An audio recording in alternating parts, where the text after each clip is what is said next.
Your voice, your opinion, your community. Fact TV, free speech, protected.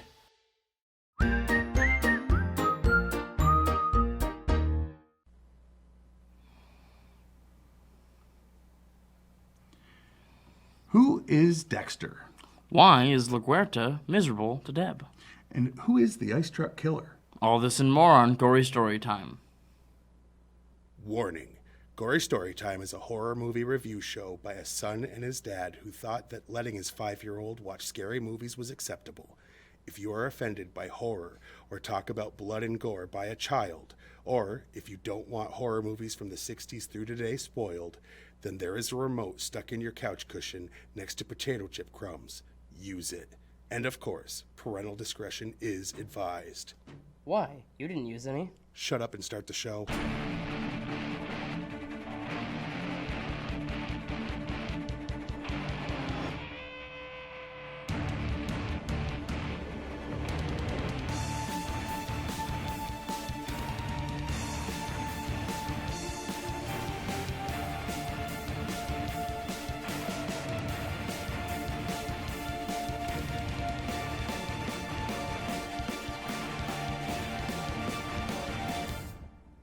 Welcome to Gory Story Time. I'm your host, Jason. I'm his co-host and his father, Craig, and this quickly going to answer those questions from before.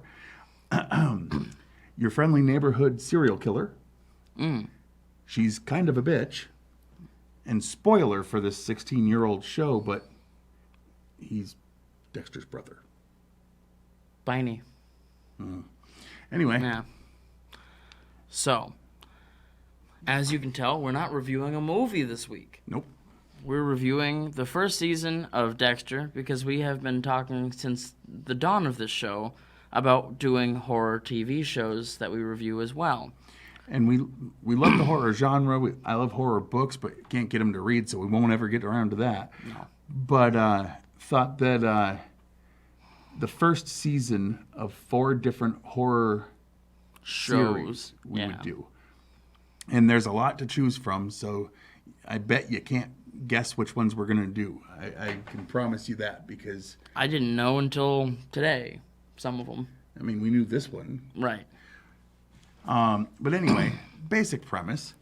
Dexter was found by his adopted father, who was a police officer, at the scene of a murder, sitting there for days in his own mother's blood. He gets messed up in the head by that, and it turns him into someone that tortures animals and all the things that lead to being a serial killer. I mean, they really do. And his dad, as a cop, saw this coming and got him to focus on only taking out people that got away with murder. Right. That's his specific, and taught him how to not get caught. And then he's now, as an adult, works as a blood splatter analyst for the Miami Police Department.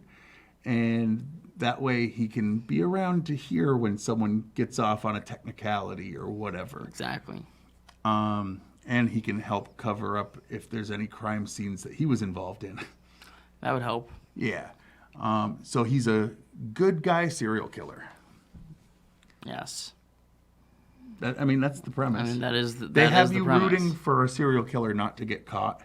Kind of like The Sopranos gets you rooting for the mob to boss get away with everything. Yep. Bad Cops on The Shield. The Shield. There's a bunch of shows like that. There are. I mean, Breaking Bad. I mean, yeah. Like a meth cook. It's a very common theme now to have you root for the bad guy. But they always show something where they show a little humanity, which is weird because this guy, his thing is he doesn't have it. He doesn't feel. See, that's just an achievement he has yet to overcome. Yeah, well. All right. So that's the basic premise. Yes, it Anything is. I missed for that, you think? I don't believe so. Oh, and he works with his sister, Deb, and his parents are Dead. His adopted parents. And his biological parents. Wow. His father dies later on. But anyway, all right, why don't we roll the trailer so for those who haven't seen it, you can see what we're talking about. I found the grave, son. That dog was a noisy little creep, Dad. He was barking all night, and Mom couldn't sleep, and she's very, very sick, and that lousy dog was yapping at every leaf that blew down the sidewalk. There are a lot of bones in there, Dexter. And not just buddies.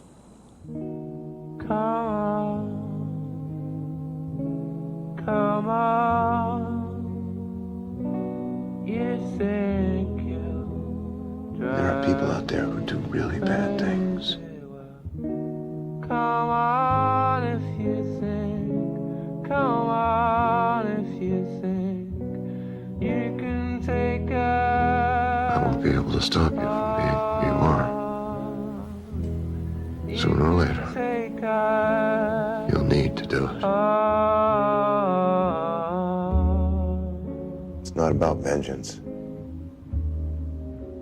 It's not about retaliation. It's about something deep inside.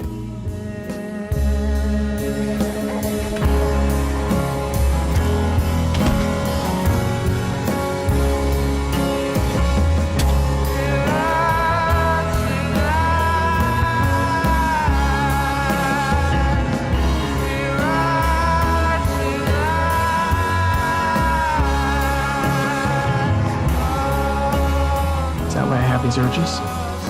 That's right. They're always telling me to fit in, and I'm just trying to be part of the team. Just remember the lessons.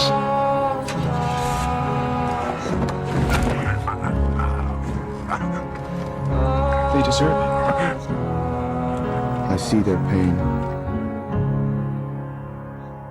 I just can't feel their pain. All right.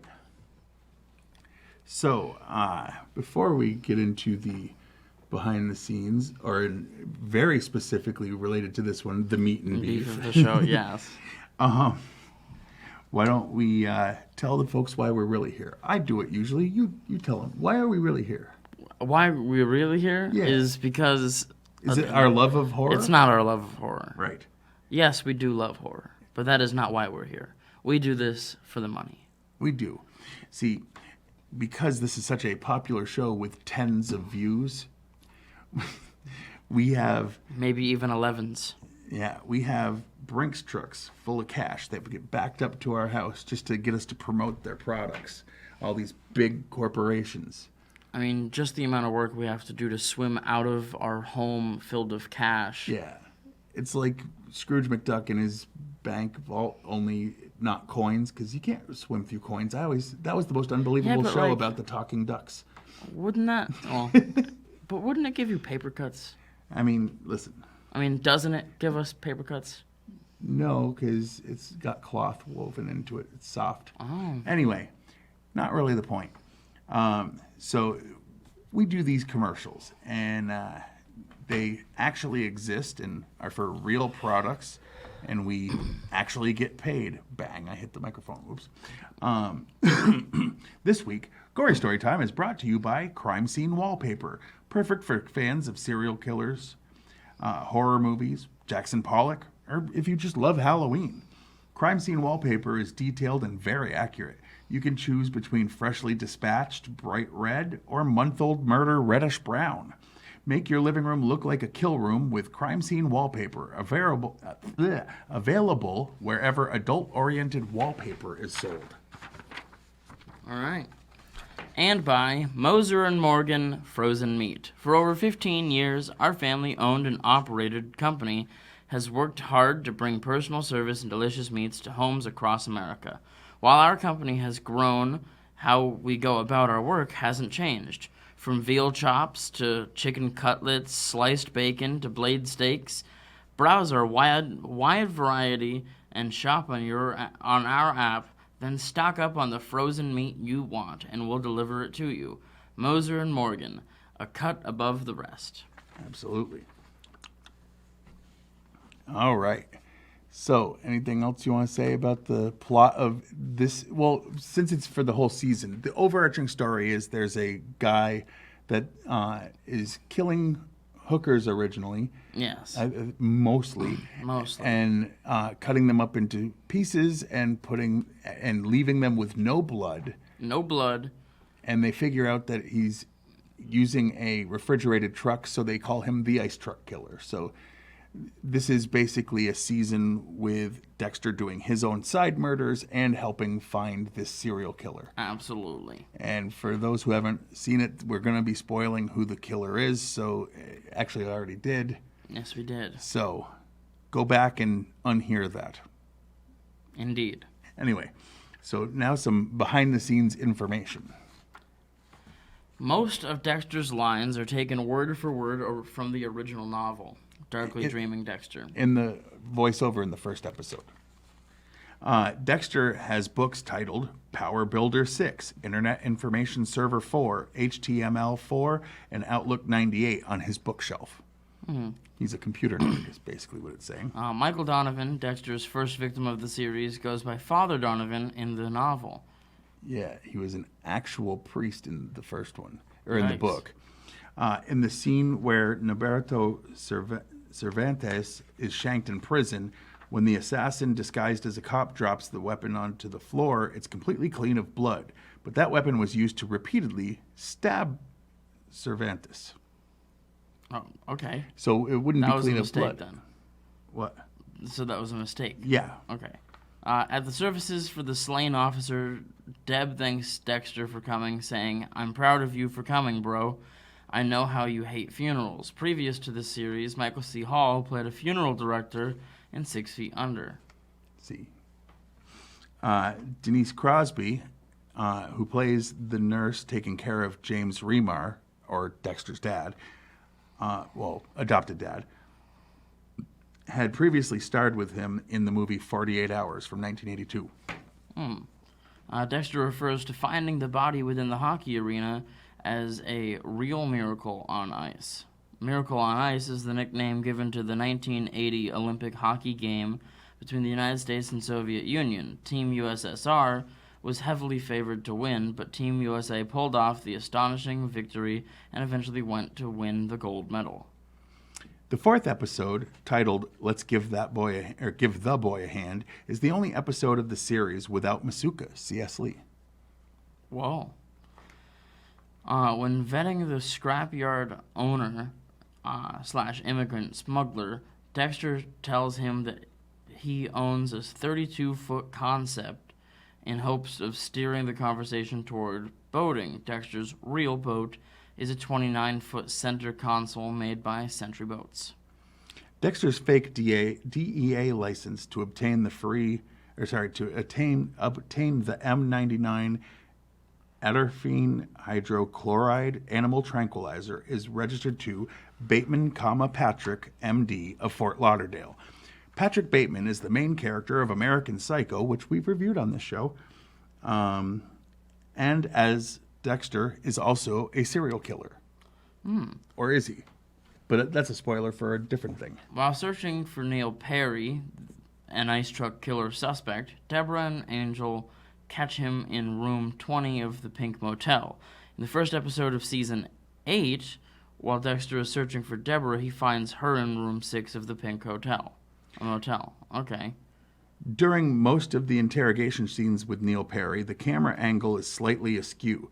This represents Dexter's suspicion that he's not the real ice truck killer. And it's also possibly a reference to Natural Born Killers from 1994, in which there are no straight camera angles through the entire movie. Tony Goldwyn, who plays Dr. Meridian, also directed the episode He Dies, as well as 3 others. He was the guy that was the jerk in Ghost. Yeah. He's been in a few things. He was in Belko Experiment, which we reviewed on this show. Yes. Let's see. Dexter strangles Dr. Meridian with a Brazilian jiu-jitsu move known as Lion Killer. When Dexter and Rudy are packing up the house Dexter's biological father left him, they are each packing in the way they dispose of bodies. Dexter is putting items in plastic bags and duct taping them. Rudy is wrapping things nicely with string. The beer Dexter drinks is called Jekyll Island, as a reference to Jekyll and Hyde, because on the outside people think he's a Dr. Jekyll type, but when he's killing people, he's more of a Hyde guy. Yes.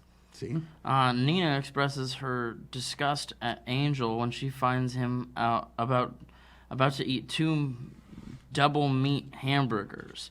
The Double Meat Palace is the fictitious fast food restaurant suspected of serving ground-up human murder victims in Buffy the Vampire Slayer from '97, where Drew Z. Greenberg, who wrote this episode, also worked as a staff writer. So he referenced his old job in it. Episode 11, titled Truth Be Told, is the first episode that Dexter uses the phrase dark passenger, which he then uses throughout the rest of the series to refer to his urge to kill. Yes. According to the flashbacks, Rudy/Brian is supposed to be 4 years older than Dexter. In real life, Christian Camargo, Rudy, is actually 4 months younger than Michael C. Hall. Contrary to how Brian is killed by Dexter, the novel has LaGuerta confronting Dexter and Brian in the shipping container, ultimately ending with Brian shooting LaGuerta and being allowed to escape by Dexter. And unlike later in the TV series, Deb shows little to no pity for her death. Spoiler for future seasons. Huh. All right. Now, there's a lot of ways we could do our favorite and least favorite because it's a TV before we series. do that at all, Rotten Tomatoes is a website that we go to, and we see the numbers that they assign to the places. Okay, why don't you explain that one, too? You hear me do it every week. I do. So Rotten Tomatoes is a website in which they take a bunch of critics' reviews. All the official ones that they accept. Right. And they do a percent of how many are positive. And that is the number that they give to the show, and then they also have a section for the fans to do the same. Yeah, so when they say something's, at 60%, they're not saying it's a 60% movie. They're saying 60% of reviewers or people, depending on which number you're looking at, said it was good. Gave it a positive review. Yes. This show, first season, the critics had it rated 82%. And the people have it at 96. So if you haven't seen this, even the critics who are usually rougher on horror would tell you, go ahead and watch this. Because it's fresh at, 63, 64? I think 60 is the cutoff. Well, early. Fresh, but yeah. But whatever. My point being... Yeah. In the 80s, in the high 90s, means watch this. It's a good one. But, all right, now. What in each series, depending on what we're reviewing, it's going to be a little different. We could do our favorite and least favorite episode, whatever. But what was your favorite or least favorite? Which one do you want to go with first? Least favorite, I guess. Least favorite character from season 1? LaGuerta? Yeah. I mean, you said it best at the very beginning of the episode. She's kind of just a bitch. Yeah, she gets to be more in depth of a character later on. But season 1, she's just mean for the sake of being the mean boss. Yeah, and everything's about her and her politics. Like, for her job, not like politics, but like workplace politics. Because heck, they made Brian more of a character. Yeah. I'm going to say my least favorite character is probably Angel's wife. Okay. Because she's also, like, he did make a mistake and he deserved some of it, but some of the things she did were just stopping him from seeing his kid for so long. Yeah, like there was, like, he cheated on her and that was wrong, and I understand the divorce. I don't understand that keeping him from his kid. Right. See, because how do you pick a favorite scene from... you can, but, like, there's so many great scenes. So I figured characters, because there's 12 episodes. That's a lot of scenes. All right. And I'll come up with something different for each one. So then favorite character? For each one, it'll be something different. No, I mean... Oh, yeah. Okay. Who's your... Like... the obvious answer is Dexter. Right. But if we're going with supporting character, let's feels do better to do that. Favorite supporting character. That's a good idea.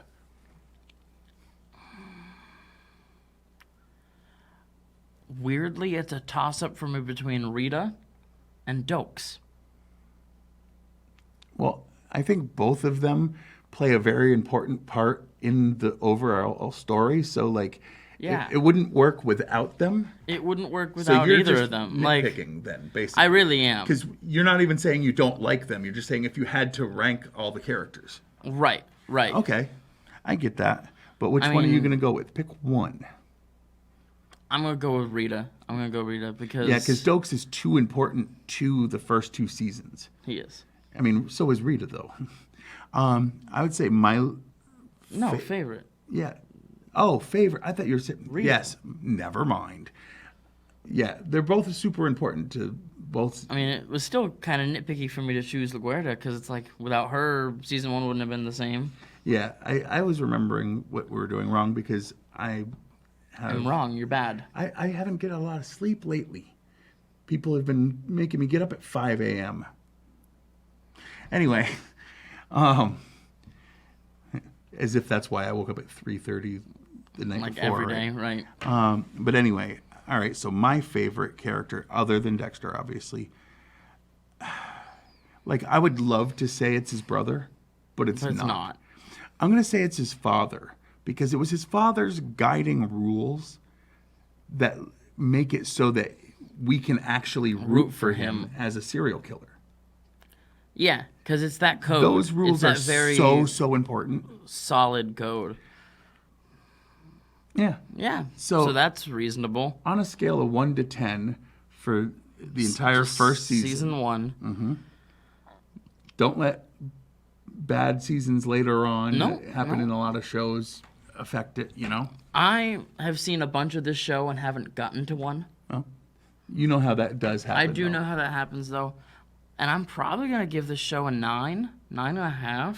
Yeah, I'm going to go with 9 myself. I love this show. Like, the only reason I say not 10 is because there's future seasons I've seen that are better. That says something, because this is a great season. It's a good way to kick off a show.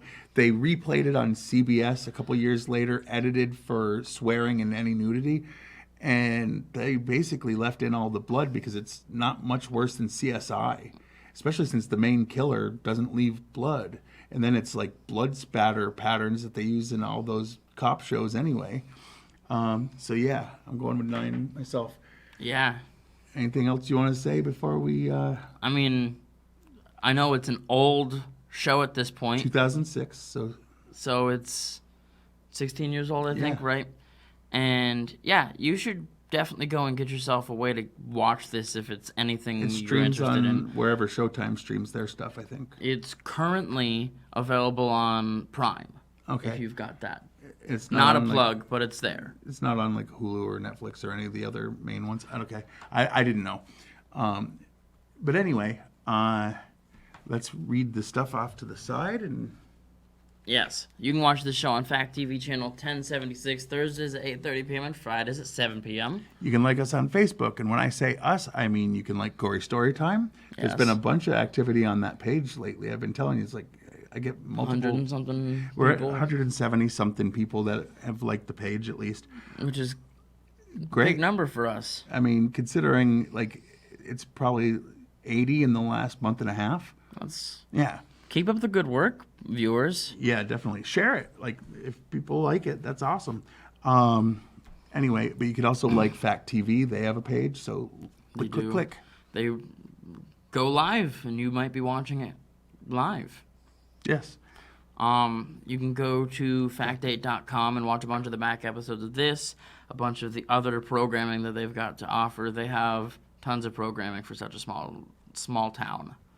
Yeah, I mean, it's definitely a community television the way I mean, obviously we are the best programming that they have, but... Sure. Let's see. Also, you can follow us on Twitter. I'm at Craig Jakes, all lowercase, all one word. I'm at Jiggly Firm Brain. And I say everything he writes. Yes. It's literally just, he hears me say something, finds it funny, and tweets it out. So if you want to hear the uncensored nonsense that comes in through my brain... And this week, I can actually say there are tweets up there that have to do with what we just reviewed. That's true. That is true. That's It doesn't- true. So we don't usually tweet about the show, but there were comments I made while watching. yes. So All right. And also check out my YouTube channel, Juggalo Jakes. But if you type in Gory Storytime, you It'll can pop find my page and Fact TV's page. They've got episodes that I don't. I have episodes they don't. They're not all up there, but like there's a bunch. Indeed. You can do a deep dive on us telling you what we think about horror. Yeah. I've heard it's enjoyable. I mean, and then we've got our 100th episode and 200th episode specials, which are both, got sketches and music videos and all sorts of cool stuff. Yes. So until next time with another show, I've been your host, Jason. I'm his co-host and father, Craig, and Sweet dreams.